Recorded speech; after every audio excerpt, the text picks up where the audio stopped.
I'm Lee Spencer, the RacinBoys, and I'm here at Placerville Speedway with Ricky Stenhouse Jr. Big news today with Jimmie Johnson announcing he's going to retire after next year. What kind of impression has he left with you in the time that you've raced against him? Yeah, being out here in California, waking up on the West Coast, I guess it was kind of old news by the time I woke up. But, I think we all knew it was coming at some point in the near future. Obviously with like a sponsor extension and stuff, you'd think that he would go through that. But, for what he's accomplished in the sport, obviously you don't really have to talk a whole lot about. Like he's done it all. For me personally, I think back to 2011, 2012, he would reach out just to, give some advice. I was, trying to win a Nationwide Series championship at the time. And, he'd call, give advice unsolicited, without me even going to ask.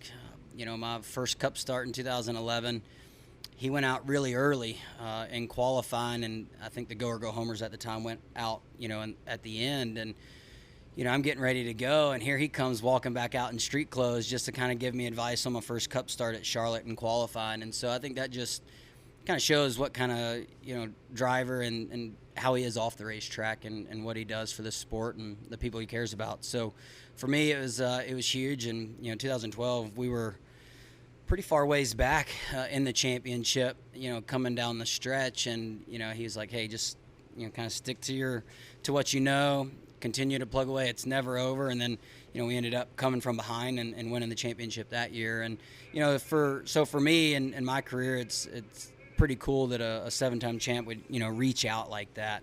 When I didn't really have an affiliation with them or anything, as far as that goes. And so for me, that's always been pretty cool. Someone else who retired at the end of the season, Mike Kelly, and, walking away, he had a huge influence on your career as well. What has he meant to you, and what are your hopes for him in the future? Well, I stay in contact with Mike pretty regular, even when he's not been my crew chief or worked on our team. And he's so good at looking at all little details, making sure the cars are right. When he was my car chief in Cup, that was, it was cool to kind of see him, be hands-on, really work on the car, not just from the crew chief side. I'd spent plenty of years with him, winning races and championships on the crew chief side.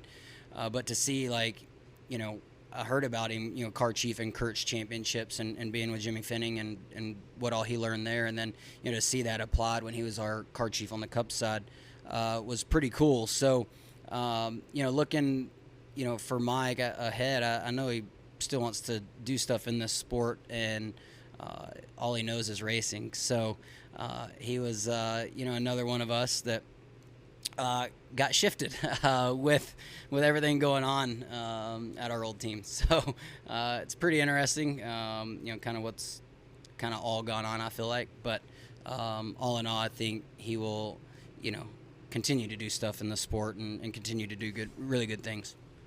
After Homestead was over, tried to catch up with you, but you had gone.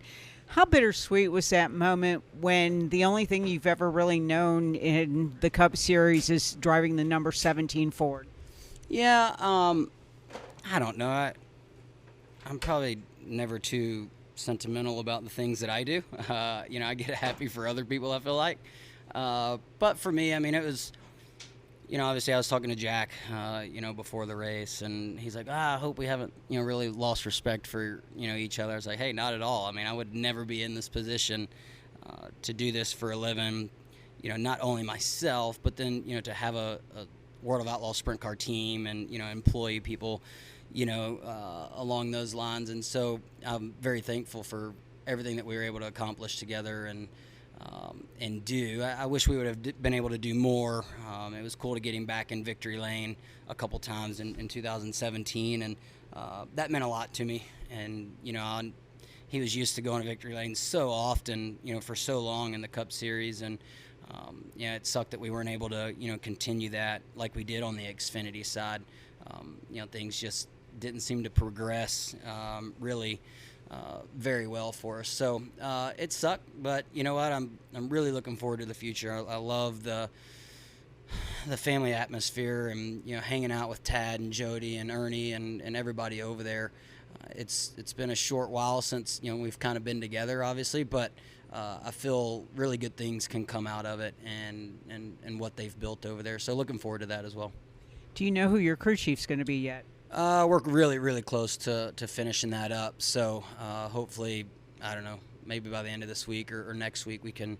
I don't really know when they want to release stuff like that. So they're working on it while I'm out here. And, what comes with that is, switching teams, crew chiefs, team personnel, looking for a different spotter, things like that. There's so many new things that has got me excited.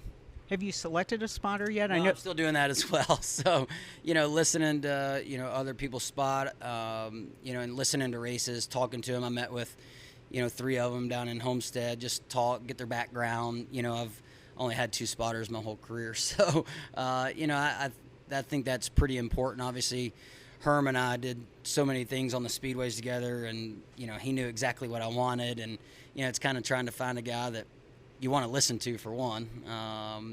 You like their voice. You got to listen to them so often. So I'm going through that process now, which is kind of fun. Also, when you, as good as you are on super speedways, it's really imperative to find that right guy. And when you come out in your new car with your new team at Daytona, knowing how well you run at that place, you want to put your best foot forward. Yeah, we got to. And in that process, it's, talking to the other spotters, saying, hey, this off season, are you willing to, go over some film and listen to what Herm and I, and just kind of go through those things. Cause like you said, Daytona is really important to start the season off strong. And, I feel like I do a lot with my mirrors. But, once you get out front, it's, definitely what the spotter's telling you to do. And, Herm knew exactly what to tell me, and I knew exactly what he meant, and, which lanes to block, and that's all part of the game. So we gotta hit the ground running hard. So is Placerville the end of the road for you, or are you going to Bakersfield and Ventura? For the West Coast, I'm going to get back home, go to the shop, hang out. Obviously the first week out of the shop, I didn't feel too bad missing coming out here and racing. But, Bakersfield, Turkey Night, I'll probably skip, hang out at the shop, do St. Louis in December, and then Chili Bowl. Really appreciate your time. Not a problem. It's cool to have y'all, come out to races like this, and, it's the off season, and y'all are out here, so that's cool.